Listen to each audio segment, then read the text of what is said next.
అధికారంలో ముఖ్యమంత్రిగా ఉన్నది జగన్మోహన్ రెడ్డి గారా చంద్రబాబు నాయుడు గారా అని నేను అడుగుతున్నాను. ఈ రోజు మీరు చూస్తే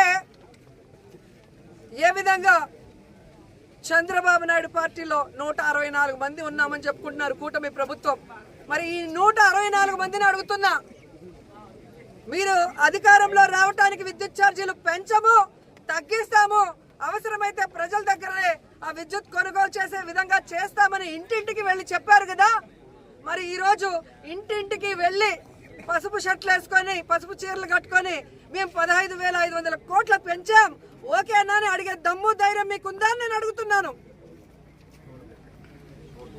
ఈరోజు ఎంత సిగ్గుచేటంటే ప్రతి దానికి వైఎస్ఆర్సీపీ మీద దాడి చేయడం, కార్యకర్తల మీద తప్పుడు కేసులు పెట్టడం, బెదిరించడం, భయపెట్టడం, వాళ్ళ ఆస్తుల్ని విధ్వంసం చేయడం.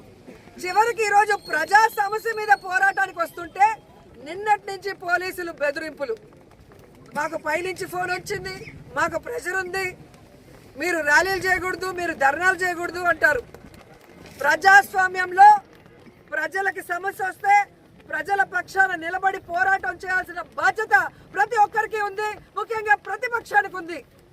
ఆ రైట్స్ మాకున్నప్పుడు మీరెవరయ్యా